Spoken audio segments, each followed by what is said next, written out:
people of the internet, my name is Timid and welcome back to the channel, or welcome to the channel if you're new here. I hope you've all had a lovely day so far. In today's video, we're going to be doing a speed build in Willow Creek as part of our Country Yard Lane series, Courtyard Lane, something like that, I don't know what it's called anymore. So if you're new to the channel, let me introduce you to the mini-series. This week I'm doing a build every weekday in a district of Willow Creek called Courtyard Lane. I don't know the name. I'm dyslexic. I'm too dyslexic to read it. We're just going to ignore that. And this is episode 2 out of 5. For the shell of this build, I wanted to keep it fairly similar to the original build, but I wanted to liven it up a little bit. The original was so dark and depressing, and I thought considering this house has such a beautiful view and it has so much potential being on the plot that it's on, I wanted to make the whole house feel brighter in the interior and the exterior. I did make the budget stretch really quite far, and I really struggled to keep within my budget, which I kept at the exact same price of the house plus 28,000 simoleons. Now, I chose to add on the 28,000 simoleons because that's the automatic money that you get when you start the game with a family of 5. So essentially, if you start with one singular sim, you'll get 20,000 simoleons, and then it adds 2,000 simoleons per additional sim in your starting household. Now, with this build, I wanted to keep the exterior somewhat similar to the original, so I kept the same sort of shape, but I changed the size, added a small garage, added a chimney, changed the colour of the house, I changed the windows, doors and roof colour and roof trim too. I wanted it to resemble the original build while looking updated and somewhat modernised. I added the same chimney to I think 3 of the houses in this series just to keep it consistent and make it look like it's part of an estate. For the same reason, I also used the same exterior wall, but I changed the swatch for each house. I used the same kitchen countertop, same doors and windows and terraining. When I started this build, I was kind of dreading it, to be honest, because I knew the floor plan would suck to figure out. Now, in The Sims, if you have a simple exterior, the floor plan tends to be quite difficult to do, and if you have a complex exterior, it's a lot easier to make a good floor plan. The flip side of that is it becomes really difficult to do the roofing, so you can never really win. This house was definitely my favourite out of the smaller builds. I really love the view of this house. It has a river and a view of some really pretty houses on the other side of the water. It's the corner plot, so it does have a lot of visibility, but I tried to use that to my advantage when I made the garden. I also think that it was better executed than some of my other builds in this mini-series, purely because I had a better budget to work with. Now, I did make that budget stretch, but I think it worked out in the end.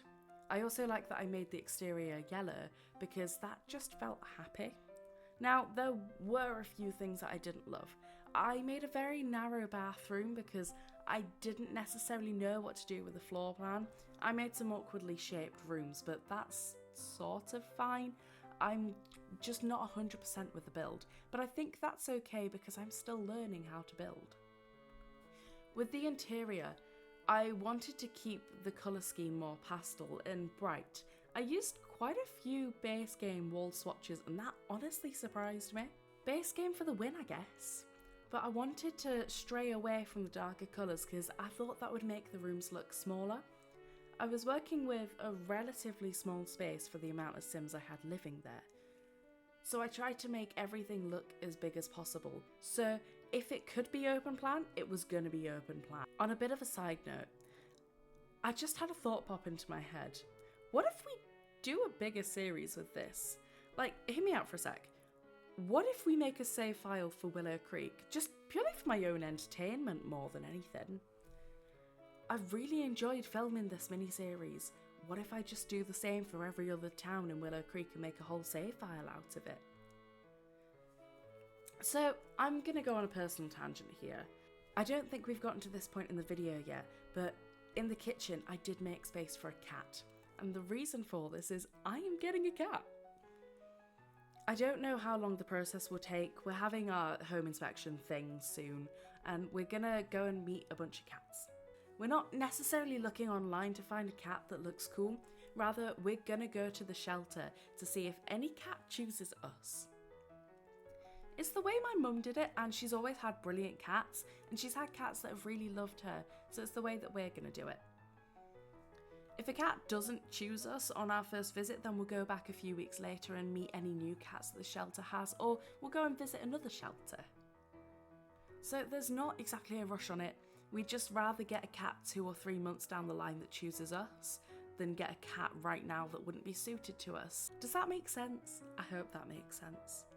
Anyway, in the last video, which was supposed to be yesterday, but I had some Wi-Fi issues, so I posted the video on Monday, aiming to post this one on Tuesday, but my Wi-Fi had a crash out and I couldn't edit for a day, and now it's Wednesday and we're going to ignore that. But in the last video, I did a Q&A about The Sims, and I put a post on my Instagram story where people could ask questions and I would answer them in a video. I put all of these questions onto a Google Doc, and we didn't quite get through them all on Monday, so I thought it'd be cool to go through them today. So the first question is, what's the difference between done and I cannot look at this house for another second?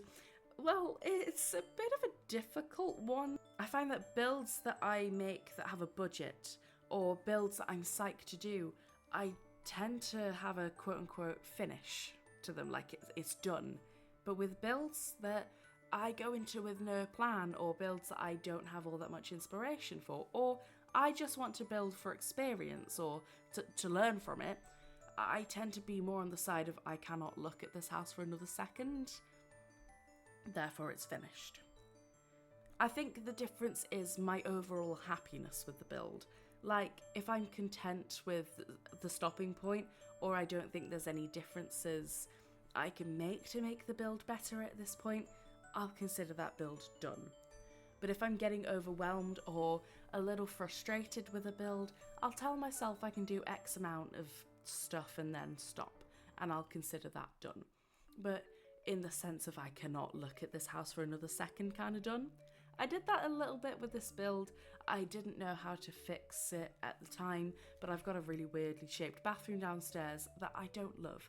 It's my least favourite part of the house, but watching the speed build back, I kind of learnt how to fix it for next time.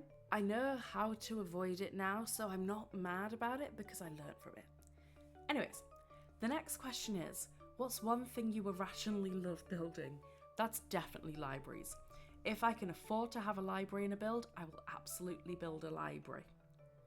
Side note, because we've recently moved house, me and Drew are doing some more dates at home and having more gaming nights and things like that. So this week we've been building our dream house, and sort of if we ever won the lottery type thing. And we've been building our dream house in The Sims, and I said that I wanted a library, and he was like, sure. So I spent like 3.5 hours building a 2-story library with book nooks and central seating options and a cool chandelier and a built-in desk.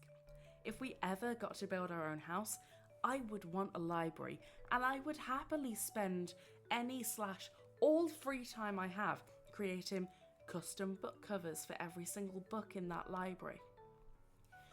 I love books, I read every day, and I would absolutely consider myself a bookworm. So for that reason, I will always build libraries when I can in The Sims, especially in like proper fancy houses. And I love the Book Nook kit for that reason. I also love building with a high school years pack, and that's because I feel like it's one of the best suited packs for my personal taste. I love the CAS and I use it so frequently, and I love the build stuff as well. There's the pastel cute gamer vibe in some swatches, but also the black and the blue and the red gamer vibe too. And I like that you can make so many rooms with male Sims in mind. I feel like that doesn't necessarily happen all that much in The Sims, and I really appreciate it when it does happen. I also love how the pack is really good for multiple purposes. Now I know it's an expansion and it absolutely should work for multiple purposes, but I feel like it's one of the most versatile packs in the sense of just how many rooms you can make with it. I use it mostly for bedrooms and offices, but the dining room stuff as well, I use it so much. I love the little squiggly swatches and the doodly looking sort of swatches of the dining chairs and the bar stools, and I love the stripy bar stools as well. I use them all the time. I use that in community lots quite a bit. Like when I make elementary schools. Now I know the whole elementary thing is just a rabbit hole, but I still like building things for the purpose of my own imagination. The rugs in that pack as well are some of my go-to rugs in the entire game, and I always appreciate a good rug. I'm going to move on to the next question now, which is, do you use The Sims as your therapy? And to a certain extent, I do. I build and I make speed builds when I'm feeling burnt out creatively, but I also use it to boost my energy because most of the time, building makes me happy. I use chaotic gameplay as a way of being chaotic and getting my energy out, and then calling that productive because it's for a YouTube video. I edit when I'm feeling a bit meh, and I plan videos when I feel like my day is not going great and I feel like I'm out of control. It's the sort of thing that just grounds me. So as much as I use The Sims as my therapy, I also use YouTube like that sometimes. Also, now this is a bit interesting, and I did tell my old therapist about this. I used to have a therapist who was awesome, she was brilliant, and I told her this and she didn't actually completely judge me, but you can tell that she was judging me internally for this. However, I do sometimes use The Sims as my therapy in terms of if someone really upsets me, and I'm not good with confrontation. So if they upset me, I'll make them in The Sims, and I may or may not also just spend hours making them look exactly how they look like in real life, and I drown them in pools or kill them in various ways until I'm no longer angry with them. And I feel like I probably should not be admitting this on the internet because somebody will question the state of my mental health. However, I'm fine. I have graduated therapy. My therapist said that this was a healthy approach. I don't know if I believe her, but there's that. Anyway, now I've exposed myself quite badly. The next question is, do you build for story or for aesthetics, and can you make both coexist? I mostly build for aesthetics. I'd say around 10 to 15% of the time I build for story, and that story is usually me creating something in my head, like a sim or a family, and I create what they look like and what the sim's personality is, what their values and traits are, and what career they would have, and whether they'd have a family or a partner or a pet or many pets, or what kind of pets they are. And I'd build a house based off of that. Or occasionally when I build like wedding venues, for example, I build them for a reason. Like my last wedding venue I built for a vampire wedding that I did because I made my vampire sim live with her 7 boyfriends, and they basically fought for her love, and the winner got to marry her. So it was quite a unique story with that build. For me, builds tend to be more story based than when they're community lots, because I'm trying to fit a certain aesthetic while also being practical with the build. But the majority of builds I do are just because I have some inspiration to build in a certain way. I think both ways in building can coexist. However, I don't think I'm a good enough builder yet to be able to strike that balance. The next question was, is there any gameplay you've always wanted to try but haven't yet? So I want to do cast challenges because I'm not good at casts. I'm barely fashionable in real life. I'd say my personal style is vampire bat, allergic to colour, tries to be grungy. Do you get what I mean? I'm barely fashionable in real life, let alone The Sims 4. I want to get better at CAS and try some new CAS challenges, but the biggest thing I want to do, which if I do it at all will not be for a good few years, is the Disney Princess Legacy Challenge. Now, there's a couple of Disney Princess Legacy challenges out there, but there's one with like 12 generations that looks really cool, and I'd like to do it one day. I've only ever done one legacy before, and it wasn't necessarily a legacy challenge I did. I did what I felt like, I did what I wanted to, and I just had fun exploring the gameplay of The Sims. For example, it was the first time I played University. It was the first time I played with vampires and werewolves. It was the first time I'd ever had any sort of generation gameplay past my sim having a kid, and then I give up on that family and just go do something else. It was nice to actually stick to one constantly developing story whilst also exploring the game, because I'd just gotten access to all the packs right before I started the series, and I had so much fun. Like Pets, I explored the entire expansion and I loved it. Granted, I will not be opening a vet clinic anytime soon again, but it was nice to do it while building stories for my Sims. I'm kind of sad that it's over. I did finish it a few weeks ago, but I'd be so down to start another one at some point. Anyways, the next question is kind of an interesting one, and this person asks, what are your feelings on mods? Do you think they're game changing? I actually have a lot of appreciation for modders. I think what they do is fantastic, and I love the time and the dedication they put into the mods that they produce for us. I think mods are fantastic, and I think they do revolutionise the game. However, they constantly break when the game is updated or new patches come out. Now, that's not on the modders whatsoever, that's completely on EA. I think that the way that Mojang do it works perfectly. In Minecraft, you can have a mod or a mod pack and play with it forever without having any issues with the game updating, because in this one sort of save file, you're locked into that update when you download the mod or mod pack. Now, you can still create saves in whatever update you like, and I think that would be a much better way of doing it than having broken mods all the time due to constant streams of updates that we get in The Sims. I don't know if you guys have noticed it at all recently, but the Sims team are putting out a bunch of little patches every couple of days, and people aren't necessarily happy about it.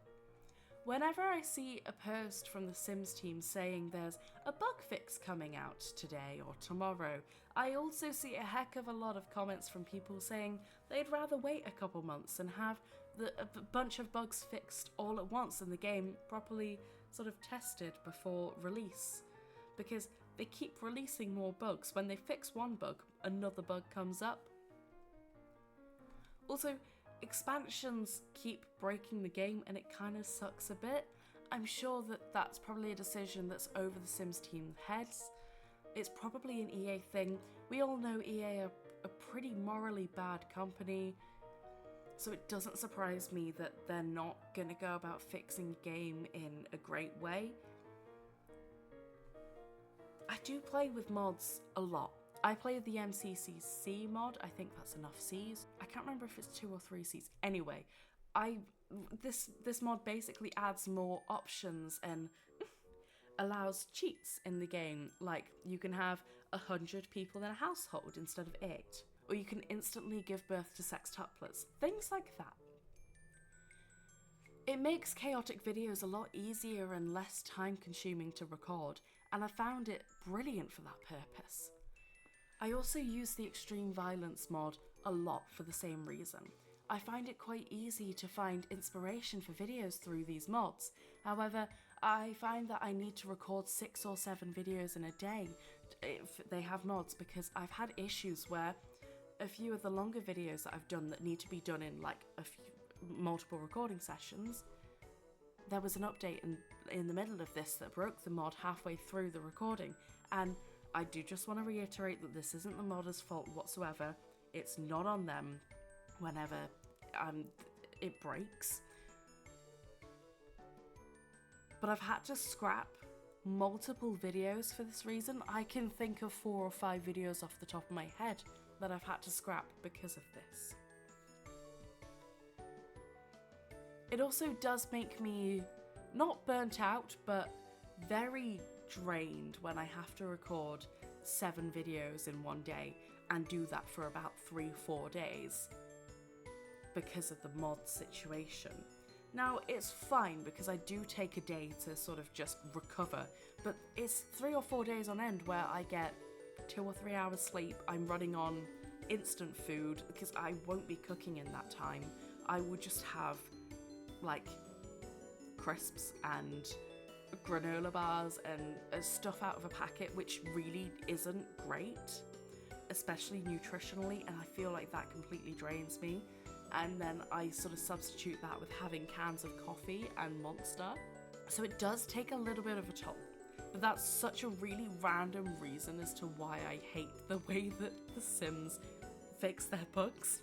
I find that I have to use a mod very quickly when I download it because in a couple days it will be broken and then it will take a few days, sometimes weeks, for it to be fixed. Yet again, not a dig at the modders whatsoever. I really appreciate what they do. This is just a criticism of the way that The Sims or The Sims team or EA or whoever's decision this is to make the updates the way that they are. Anyways, the next question is, what is your setup? And this is a bit of an interesting one. I don't think I've been asked this before. So I mostly use my PC, which I built nearly a year ago now, and she has an MSI B550 Gen 3 ATX AM4 motherboard. I think I got that right. An AMD Ryzen 5 processor, a Corsair Vengeance RGB 64GB memory, an Intel Optane 900p 480GB PCIe NVMe solid state drive, and a Corsair ATX power supply. My dyslexia cannot deal with this. She's in a mid-tower case and has a lot of RGB lights. I also have 3 Acer monitors for the PC. Thank you to my dad who bought them for me. Lots of love. And I also have an MSI Pulse gaming laptop with a Core i7, Nvidia GeForce, and a terabyte of internal storage. On top of that, I have a bunch of 20TB hard drives purely dedicated to content. I have a sort of basic mic. I used to have a better mic, but that broke, and this is sort of an interim thing. I will get a better mic again. I've got a Canon camera and a sort of semi-basic ring light.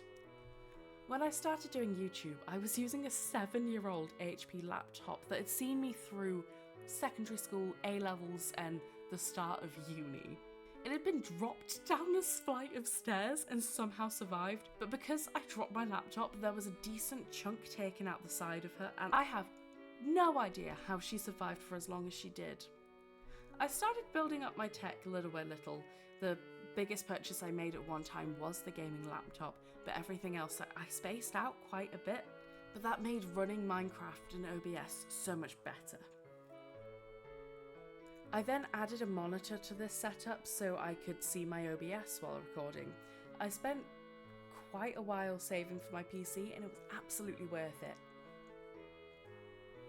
There are elements of my setup that I want to improve over the next year, one being my mic. I do want to invest in a better mic, and I think it would be cool to maybe get 2 mics so my fiance can make the occasional cameo in a video.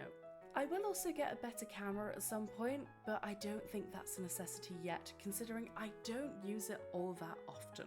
This is mostly because, firstly, I moved and I lost my backdrop for a little bit while I was in the process of moving, but also I film most videos in pajamas and a face mask, and honestly, I don't think anyone wants to see that particularly. Anyways, I think that will be the last question for today because I'm going to talk a little bit about the build now. Also, let me know what you guys think of the Q&A style of voiceovers. I'm trying something a little bit new, and I don't know if it's going well, so I'd really appreciate you guys' opinions. So, I think that this has helped me to improve my building skills. I'm less freaked out by boxy looking shells. I'm more confident with floor plans. I know there's a weird shaped bathroom, but I know how to fix that now. I just couldn't figure it out for the life of me when building. To be fair, the day I built this, I did 3 builds. I hadn't slept much, so my head wasn't completely in it, but I tried my best. I think the little garage is kind of cool. It's not the best, but I like the idea of having a skill building room. I tried my hardest to make it functional. I do wish I had more budget to spend on the garden though. I love this plot just because of the views, and I didn't have enough money to do quite what I wanted to outside, but it kind of just is what it is. Saying that, I'm glad I got the pool in. That was something that I really did want, because for me, a pool pushes a house from a lower middle class build to a middle class build. I did initially want to put in an office, but I think with the amount of computers and desks in the bedroom, it should be fine. Side note, I've heard a couple of people saying that having a desk in a bedroom is weird, and I wanted to know your thoughts on that. In real life, I've always had a desk in my bedroom, and for the longest time, I filmed and edited YouTube videos from a desk in my bedroom. In my old house, I had 3, I think, desks in my bedroom. One for my computer and various monitors, one for my ongoing art projects, and one that I had to do paperwork at. Essentially, I kept that one completely clear so I could make mess if I needed to. I put 2 desks in the master bedroom in this build, but for me that's kind of normal. I hope it's not weird, but if it is, oh well, I've done it now. With that being said, I think we're coming somewhere towards the end of the video. So in the comments today, I would like you to tell me, are you a tea or coffee type of person? Or hot water? Recently I've heard that people just drink hot water. Personally, I'm more of a coffee person, but I like iced coffee more than I like hot coffee. What's your favourite genre of music? If you could meet any famous person, who would it be and why? What's your go-to way to make your day slightly better? And if you could have any pet, what pet would you pick and why? Feel free to pick 1 or 2 of those questions, or pick all of them. I'd love to hear from you guys. I hope you guys like the build. If you have any Sims builds in particular you'd like me to try, let me know in the comments. I will link another video of mine in the description if you kindly like to watch another. Feel free to leave a like and subscribe, but absolutely no pressure if you don't want to. I hope you all have a wonderful rest of your day. God bless you all, lots of love, and I will see you in the next one. Bye!